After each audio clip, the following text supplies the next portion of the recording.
ចាជំរាបសួរពុកម៉ែបងប្អូនទាំងអស់គ្នាចាតើអង្គមីងដឹងទេថាឈឺក្រពះពោះវៀននៅដំណាក់កាលទី1ឬក៏កម្រិត1ចាកម្រិត1ហ្នឹងគឺចាប់ផ្ដើមចុកសៀតណែនចាក់ឆ្អល់នៅចុងដង្ហើមភើមកជូរចាធំក្លិនមាត់ហើយជ្រាំងអណ្ដាតស្កាត់អណ្ដាតចាឬក៏ផ្សិតអណ្ដាតចាមុននឹងបានអាហារក៏ចុកសៀតណែននៅចុងដង្ហើមទទួលទានអាហារទៅក៏ចុកឆ្អិតនៅចុងដង្ហើមចាហើយទទួលទានអាហារមួយ2ម៉ោងហើយនៅតែតាំមកខាងលើចាថប់ណែននៅចុងដង្ហើមចាក់មកបោះដៃកត់ចាហើយបណ្ដាលឲ្យឈឺក្បាលចុកចង្កេះចុកខ្នងអីចឹងទៅចានេះគឺជាចាដំណាក់កាលទី1នៃការឈឺក្រពះពោះវៀនកម្រិតស្រាយប៉ុន្តែនៅពេលដែលលោកអ្នកធ្វើប្រហែសចាភ្លេចខ្លួនតែមួយរយៈជំងឺក្រពះពោះវៀនចាក៏ចូលទៅដល់កម្រិតទី2ដែលហៅថាកម្រិតរ៉ាំរ៉ៃហ្នឹងចាគឺចូលដល់ចាប់ពីកាន់ខែទៅណាចាកាន់ខែទៅគឺរ៉ាំរ៉ៃដែលបង្កឡើងដោយឧស្ម័នពុលដោយការស្ទះជាតិពុលដោយសារតែការចុកចិត្តឆ្អល់ពីកម្រិតទី1ហ្នឹងឈានទៅដល់កម្រិត2រ៉ាំរ៉ៃហ្នឹងចាគឺបណ្ដាលឲ្យរលាកក្រពះពោះវៀនចារលាកហ្នឹងក៏មាន3ទៀតចា3ខ្ញុំដាក់លេខ1លេខ2លេខ3ចារលាកក្នុងកម្រិតស្រាលគឺ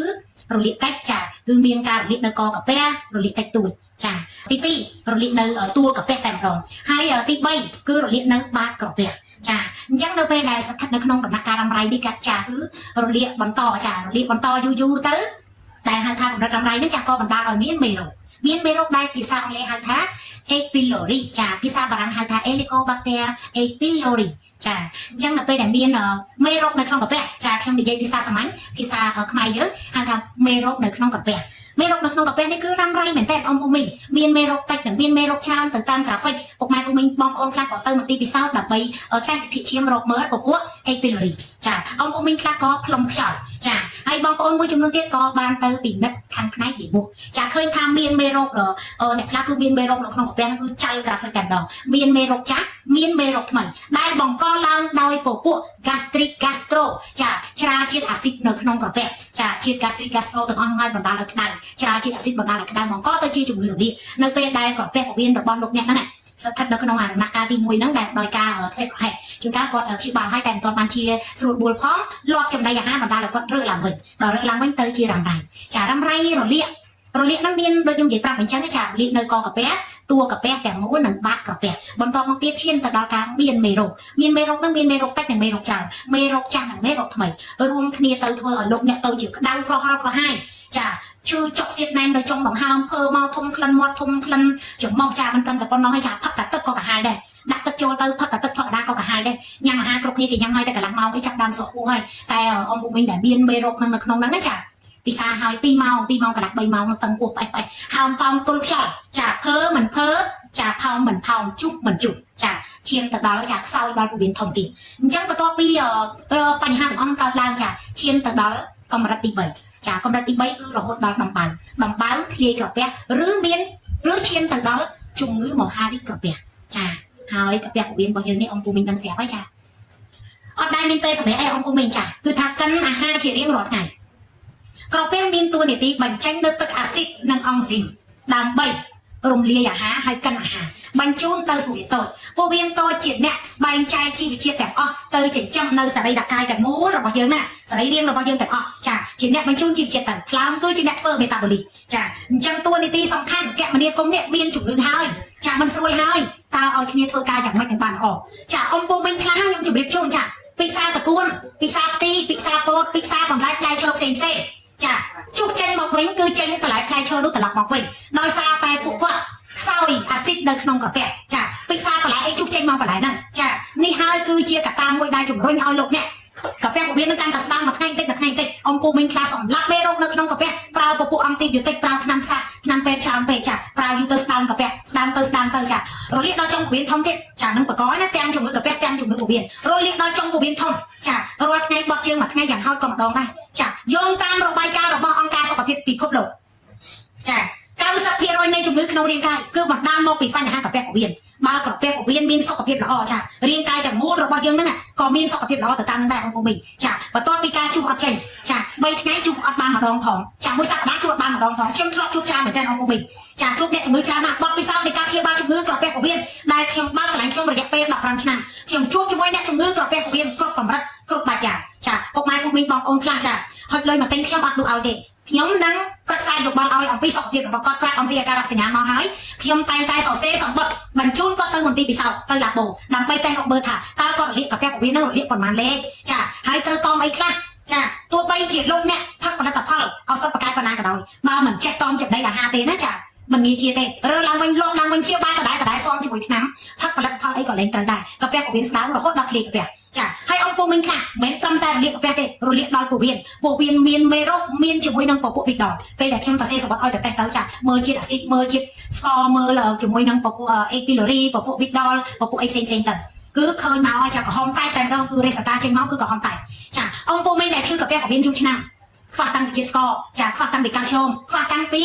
ក៏ឈាមក្រហមលើសឈាមសខ្វះឈាមក្រហមលើសតាំងពីជាតិអាស៊ីតប៉ះពាល់ចូលជាតិពុលដល់ខ្លាំងប្រើថ្នាំពេទ្យច្រើនពេកលើសកំណត់មានលើសទៅដល់គ្រីអាតានីនចាគ្រីអាតានីនគឺជាតិពុលក្នុងដងនោមចូលជាតិពុលទៅដងនោមចូលជាតិពុលទៅខ្លាំងអូនិយាយពីថាសុខភាពតែមកចាឲ្យតែ4-10មុខក្រហមទាំង7-8មុខចាគឺទាញគ្នាទៅទាំងព្រមតែម្ដងអញ្ចឹងហើយការព្យាបាលជំងឺក្រពះពោះវៀនខ្ញុំមានបទពិសោធន៍ព្យាបាលមានពេទ្យនិចនិងវិធីសាស្ត្រក្នុងការព្យាបាលបើសិនជាលោកអ្នករលាកក្នុងកម្រិតមួយដែលរលាករៀងយូររៀងច្រើនចាខ្ញុំសួរគីឡូហើយខ្ញុំមានឱសថផ្សាមានផលិតផលផ្សាការរលាកមានមីប្រូប៉ូលីមកពីសហរដ្ឋអាមេរិកមានផលិតផលផ្សាការរលាកក្រពះពោះវៀនគ្រប់កម្រិតសួរគីឡូលោកអ្នកសួរឲ្យដឹងថាគីឡូប៉ុណ្ណា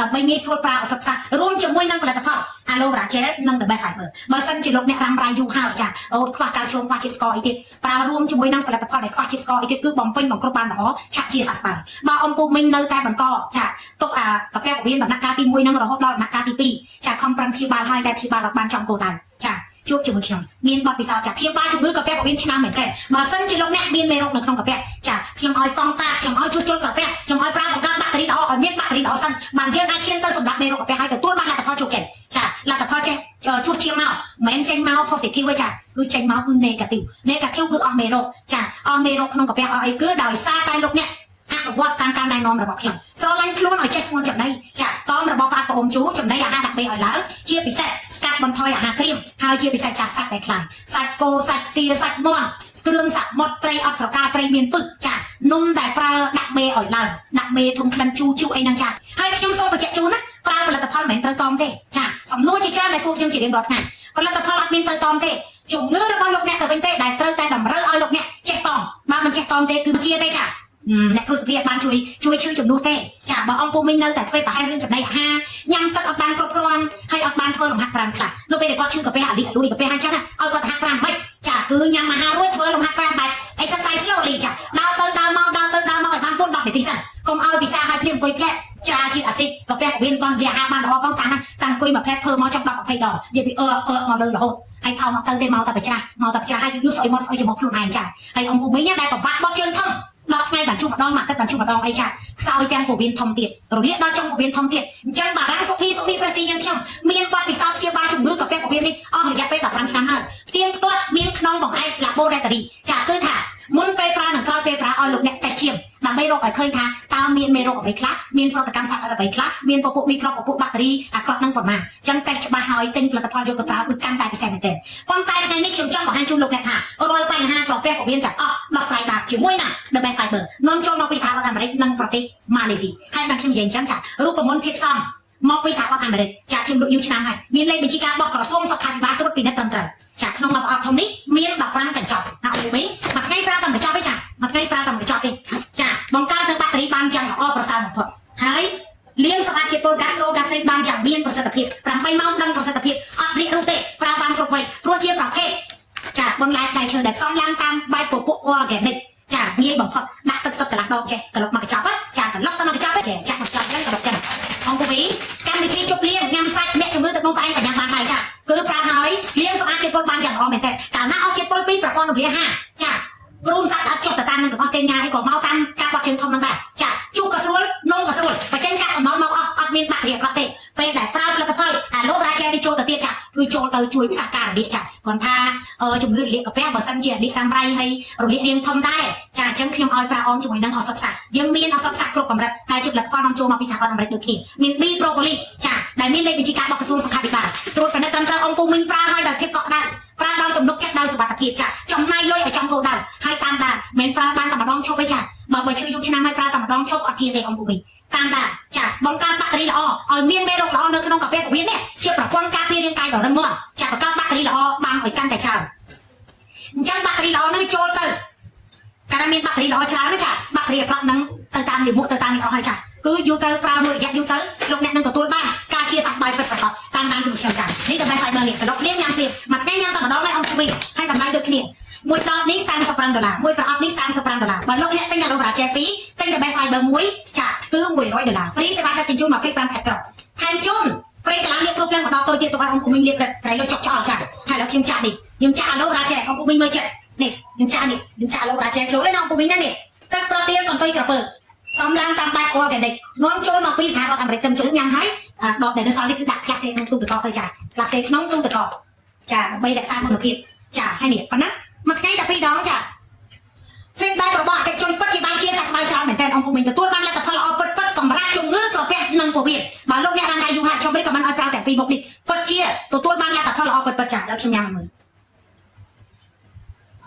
អង្គពុំវិញកំពុងតែចត់ចោលធ្វើដល់រំជូកូនខ្យល់ហាមពោះរាករូបមានបញ្ហារ៉ាំរ៉ៃយូរហើយដាក់ចូលទៅគឺលឿនមែនទែនប្រឹក្សារបស់ខ្ញុំជាមួយខ្ញុំជាមុនសិនចាមុននឹងទិញយកទៅប្រើចឹងដើម្បីទទួលបានព័ត៌មានច្បាស់លេខទូរស័ព្ទដាក់នៅខាងខាងលើចាហើយអាចinboxមកចូលក្នុងប្រអប់សារ message របស់ខ្ញុំបានរីករាយស្វាគមន៍លោកអ្នកជានិច្ចចារាល់ការប្រឹក្សាគឺ free ទោះបីលោកអ្នកមិនទាន់ទិញក៏ដោយក៏អាចប្រឹក្សារបស់ជាមួយខ្ញុំបានដែរចាខ្ញុំអត់ឃើញទ្រាំទេហើយបើខ្ញុំណែនាំឲ្យលោកអ្នកតមអីឬក៏ត្រូវទៅធ្វើតែឈាមអីចាធ្វើតាមការណែនាំរបស់ខ្ញុំទៅនោះលោកអ្នកនឹងទទួលបាន